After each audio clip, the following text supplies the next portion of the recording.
bandiraɓe musidɓe moƴƴuɓe tedduɓe ɓiɓɓe fulɓe goomu juɓɓudi miijorde fulɓe windere e gardogol hoorejo Penda Dia debbo mo babaɓe looti e wallidiɓe mum Gori Diol mo juuɗe jaaɓi e Ɗahiru Sall mo boyinaji e Ibrahima Ali Ka mo kaatote e Takko Sarr debbo mo kay hayɗi e Demba Wan mo Jowol e Amadou Kalidou Kane mo Wudduru e Abdoulaye Diallo Agnam Goɗo ina tintina manitare miijorde fulɓe windere tan DSI holno gueɗe ɗe jaari yo pelle fulɓe jokkodir towna pulagu miijorde fulɓe ne yuɓɓina manditare mum ñande tati colte hitande ujunnaje ɗiɗi e nogas e joyi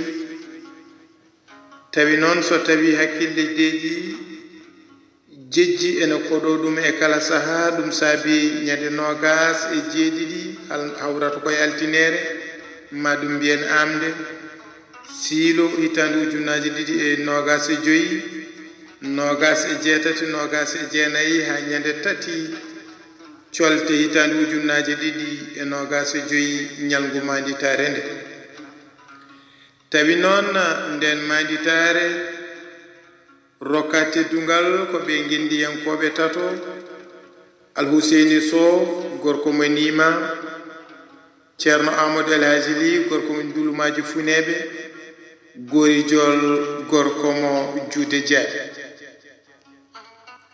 so tawi noon a naati a jiimi e ngal ɗo natal pattam lamiwal juɓɓinangal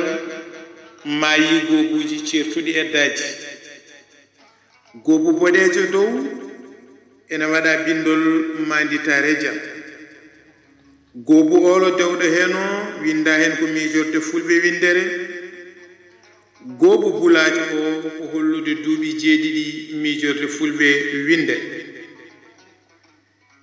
jippinen darde men less coynoɗen kadi goobuji ɗi less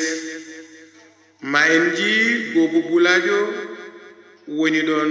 ko Huseyni Sow gorko mo Nima goobu olo ko Ceerno Amadou El Hadji Ly gorko mo Ndulumaji Funeɓe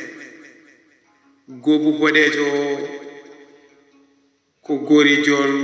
gorko mo Juude Diaby bandiraɓe musidɓe tedduɓe ko Allah jogui jaam ko jaam woni ko heeƴe men yo joom jaam joom jamanu yo rokku en wadde ko mbinuɗen hawrude ndeɗo manditare